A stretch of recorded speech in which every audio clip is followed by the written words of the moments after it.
வணக்கம். மாலை முரசு செய்திகளை விரிவாக பார்ப்பதற்கு முன்பாக முதல் தலைப்புச் செய்திகளை பார்க்கலாம். 2026-2027 நிதியாண்டிற்கான மத்திய பட்ஜெட்டை தாக்கல் செய்தார் நிதியமைச்சர் நிர்மலா சீதாராமன். தொடர்ந்து 9வது முறையாக நிதிநிலை அறிக்கையை தாக்கல் செய்தார்.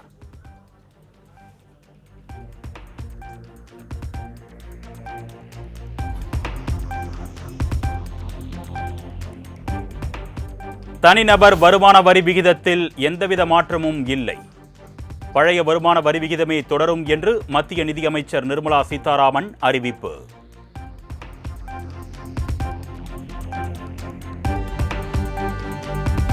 தனிநபர்கள் வருமான வரி தாக்கல் செய்வதற்கு ஜூலை 31ஆம் தேதி வரை கால அவகாசம். வருமான வரி தாக்கல் செய்வது இன்னும் எளிமைப்படுத்தப்படும் என்றும் நிர்மலா சீதாராமன் தகவல்.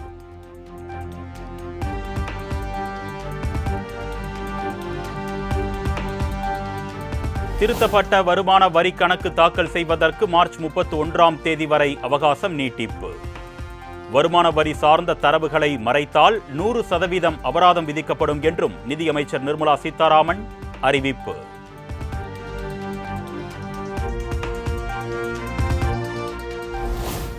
புதிய வருமான வரி சட்டம் ஏப்ரல் 1ஆம் தேதி முதல் அமலுக்கு வரும் என்று நிர்மலா சீதாராமன் அறிவிப்பு.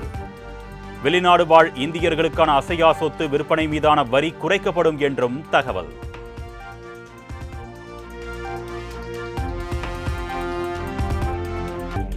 நிதிக்குழு பரிந்துரைப்படி மாநிலங்களுக்கு இதுவரை 1.4 லட்சம் கோடி விடுவிப்பு. மாநிலங்களுக்கான நிதி பகிர்வு 41% இருந்து 50% உயர்த்த தமிழ்நாடு முதலமைச்சர் வைத்த கோரிக்கை நிராகரிப்பு.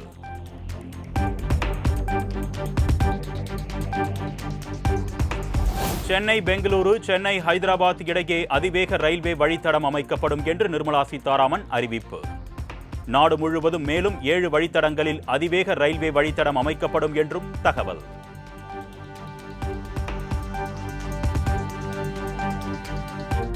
ஆதிச்சநல்லூர் உள்ளிட்ட 15 இடங்களில் தொல்லியல் கலாச்சார மையங்கள் அமைக்கப்படும் என பட்ஜெட்டில் அறிவிப்பு. கடலோர பகுதிகளில் தேங்காய் சாகுபடிகளை ஊக்குவிக்க புதிய திட்டம் செயல்படுத்தப்படும் என்றும் நிர்மலா சீதாராமன் தகவல்.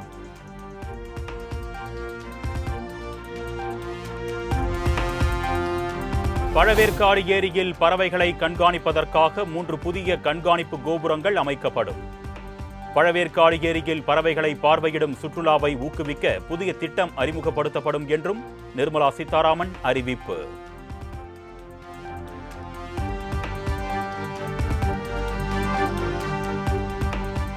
நாடு முழுவதும் மாவட்டம் தோறும் ஒரு மகளிர் விடுதி அமைக்கப்படும் என நிர்மலா சீதாராமன் அறிவிப்பு. பெண் கல்வியை ஊக்குவிக்கும் வகையில் மத்திய அரசு நடவடிக்கை.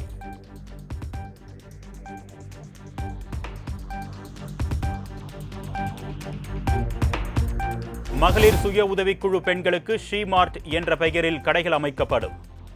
பெண்களை தொழில் முனைவோர்களாக்கும் வகையில் ஷீமார்ட் கடைகள் உருவாக்கப்படும் என்றும் அறிவிப்பு.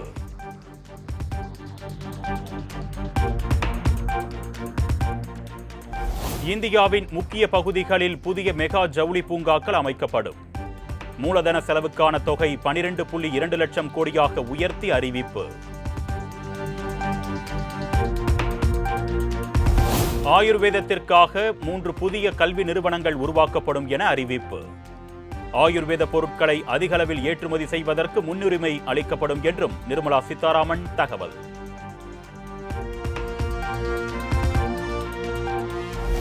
2047 வளர்ச்சி இந்தியா என்ற இலக்கை அடித்தளமாக கொண்டு பட்ஜெட் உருவாக்கம். பாரம்பரியம் முதல் புதிய தொழில் முதலீடுகளை ஈர்க்கும் வகையில் பட்ஜெட் அமைந்திருப்பதாகவும் பிரதமர் மோடி பெருமிதம்.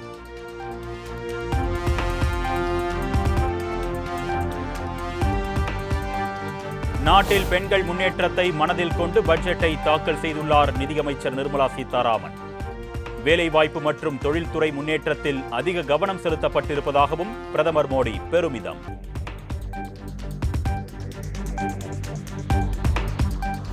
எந்தவிதமான கொள்கையும் தொலைநோக்கு பார்வையும் இல்லாத பட்ஜெட். சமூக மற்றும் சுற்றுச்சூழல் சார்ந்த பிரச்சினைகளுக்கு பட்ஜெட்டில் தீர்வு கொடுக்கப்படவில்லை என்றும் காங்கிரஸ் தேசிய தலைவர் மல்லிகார்ஜுன கார்கே விமர்சனம்.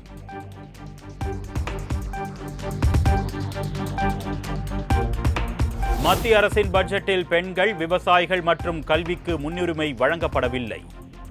நாட்டின் பொருளாதாரத்தை சீரழிக்கும் ஹம்டி டம்டி பட்ஜெட் என்றும் மேற்கு வங்க முதலமைச்சர் மம்தா பானர்ஜி விமர்சனம்.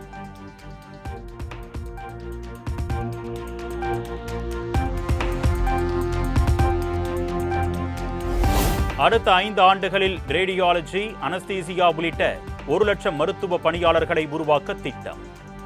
3 புதிய அகில இந்திய ஆயுர்வேத கல்வி நிலையங்கள் அமைக்கப்படும் என்றும் நிர்மலா சீதாராமன் பட்ஜெட்டில் அறிவிப்பு.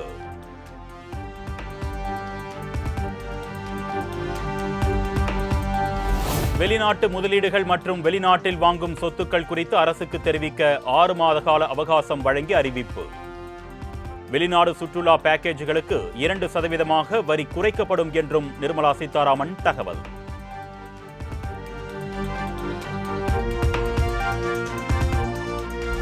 செமிகண்டக்டர் துறையில் உற்பத்திக்கு 2.0 திட்டம் அமல்படுத்தப்படும். 40,000 கோடி ரூபாய் முதலீடு செய்யப்படும் என்றும் மத்திய பட்ஜெட்டில் நிதியமைச்சர் நிர்மலா சீதாராமன் அறிவிப்பு.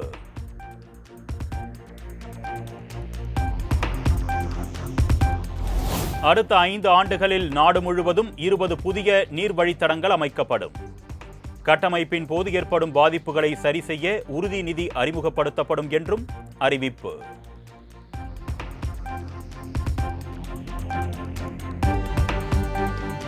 சிறு குறு தொழில் நிறுவனங்களின் வளர்ச்சிக்காக 10,000 கோடி ரூபாய் ஒதுக்கீடு. கண்டெய்னர் உற்பத்திக்கு 10,000 கோடி ரூபாய் ஒதுக்கீடு செய்து நிதியமைச்சர் நிர்மலா சீதாராமன் அறிவிப்பு.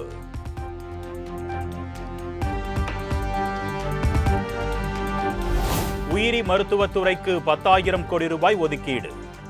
பொது கட்டமைப்புக்கான மூலதன நிதி 12 லட்சம் கோடி ரூபாய் ஒதுக்கீடு செய்யப்படும் என்றும் நிர்மலா சீதாராமன் அறிவிப்பு.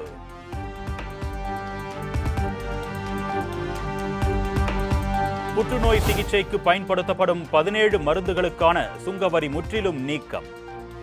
7 அரிய வகை நோய்களுக்கான மருந்துகளை இறக்குமதி செய்வதற்கான வரியில் விலக்கு அளிக்கப்படும் என்றும் நிர்மலா சீதாராமன் அறிவிப்பு.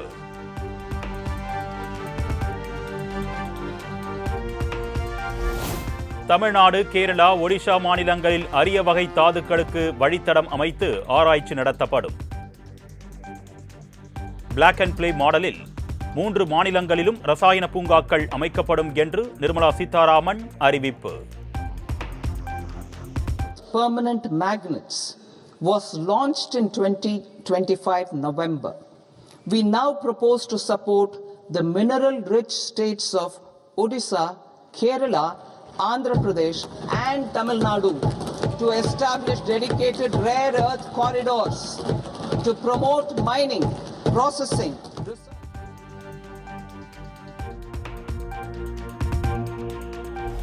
விவசாயத்தை ஊக்குவிக்கும் விதமாக பாரத் விஸ்தார் என்ற பெயரில் விவசாயிகளுக்கு AI கருவிகள் வழங்கப்படும்.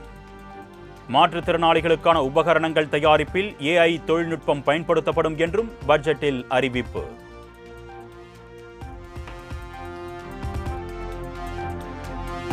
காதி, கைத்தறி, கைவினைப் பொருட்கள் துறைக்கு உத்வேகம் அளிக்கும் வகையில் மகாத்மா காந்தி கிராம ஸ்வராஜ் பெயரில் புதிய திட்டம். தேசிய ஊரக வேலைவாய்ப்பு திட்டத்தில் காந்தி பெயர் நீக்கப்பட்டதாக எதிர்க்கட்சிகள் போராடிய நிலையில் காங்கிரஸை வாயடைக்கும் விதமாக மத்திய அரசு அறிவிப்பு.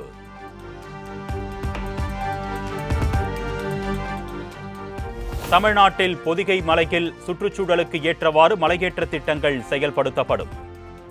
சுற்றுலாவை மேம்படுத்தப்படும் மலை ரயில் சேவை தொடங்கப்படும் என்றும் பட்ஜெட்டில் அறிவிப்பு.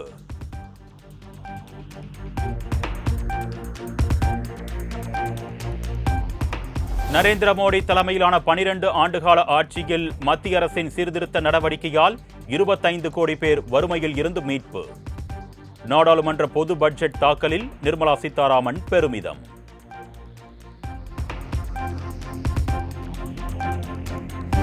மத்திய பொது பட்ஜெட் தாக்கல் செய்யப்பட்டதன் எதிரொலியாக பங்குச்சந்தையில் கடும் வீழ்ச்சி. மும்பை பங்குச்சந்தை சென்செக்ஸ் 900 புள்ளிகளும், தேசிய பங்குச்சந்தை நிப்டி 300 புள்ளிகளும் வீழ்ந்தது.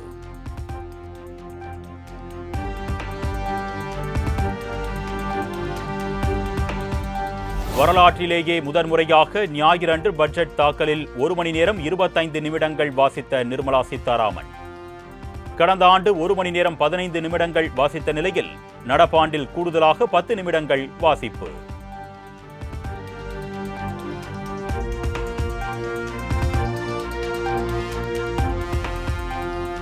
மத்திய பட்ஜெட்டில் அறிவிக்கப்பட்ட தென்னை மர திட்டம் என்பது தமிழ்நாட்டின் நலனுக்கானது இல்லை என்று தஞ்சாவூர் மாவட்ட தென்னை விவசாயிகள் குமுறல்.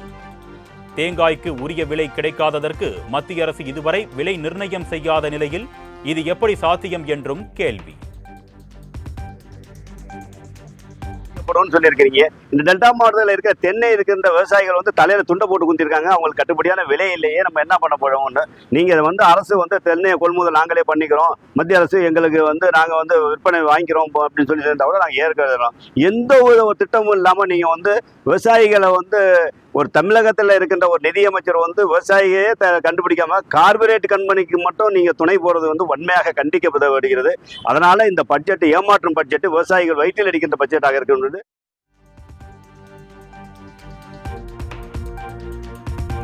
மத்திய பட்ஜெட்டில் ரயில்வே துறைக்கான பல்வேறு திட்டங்களுக்கு தமிழ்நாடு வணிகர் சங்க பேரமைப்பு தலைவர் விக்ரமராஜா வரவேற்பு.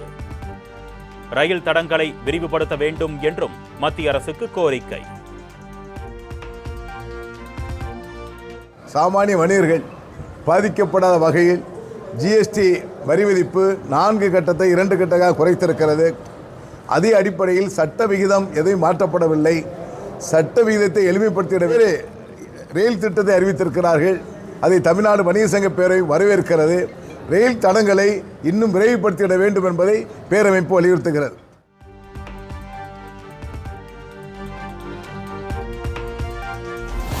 முதலமைச்சர் மு.க. ஸ்டாலினுக்கு பாஜக மூத்த தலைவர் தமிழிசை சவுந்தரராஜன் கண்டனம். மக்களின் குரலாக ஒலிக்கும் பட்ஜெட்டை கொச்சைப்படுத்தும் உங்களின் குறுகிய மனதை மேலும் நிரூபிப்பதாக எக்ஸ் தளத்தில் பதிவு.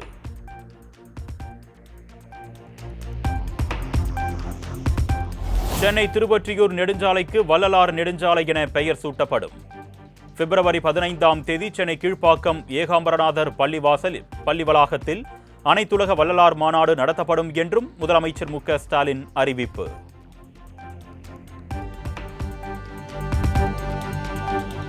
திமுக ஆட்சிக்கு வந்தால் அதிகாரத்தை கையில் வைத்திருக்கும் திமுக எம்எல்ஏக்கள் அமைச்சர்களின் ஆணவம் அகங்காரத்திற்கு அளவே கிடையாது. சிவகாசியில் தேர்தல் பரப்புரையை தொடங்கிய அதிமுக முன்னாள் அமைச்சர் KT ராஜேந்திர பாலாஜி விமர்சனம். திமுக எம்எல்ஏக்கள் அதிகாரம் கைக்கு வந்துருச்சுன்னா அவங்களுடைய ஆணவத்திற்கு அவங்களுடைய அகங்காரத்திற்கு அளவே கிடையாது என்பதற்கு கரூர் சம்பவம் ஒரு உதாரணம். அங்கே நிருபர்களை அடித்து விரட்டினார்கள். இது போன்ற ஒரு ஈனத்தனமான செயல்களை அதிமுக அமைச்சர்களோ நிர்வாகிகளோ மாவட்ட செயலர்களோ சட்டமன்ற உறுப்பினர்களோ செய்யவே மாட்டார்கள்.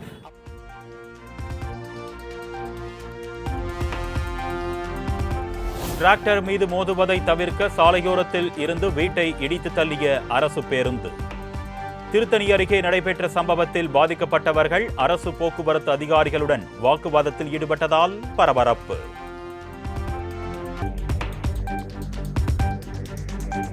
தைப்பூசத்தை முன்னிட்டு அறுபடை முருகன் கோவில்களில் குவிந்த பக்தர்கள். அலகு, காவடி, பால்குடம் எடுத்து நேர்த்திக்கடன் செலுத்தி வழிபாடு. தைப்பூச தேரில் உன் தைப்பூச தேரில் என் வீடு தேடி நீ வருவாயோ வேலா, என் வீடு தேடி நீ வருவாயோ வேலா. மணி ஓசை கூட நல்ல மணி ஓசை கூட பேரழகாக உன் தேரோட்டம் கண்டே பேரழகாக.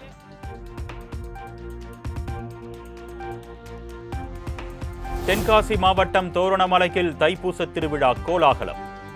திருக்கல்யாண வைபவத்தை மனமுருகி வேண்டுதலை வைத்த பக்தர்கள்.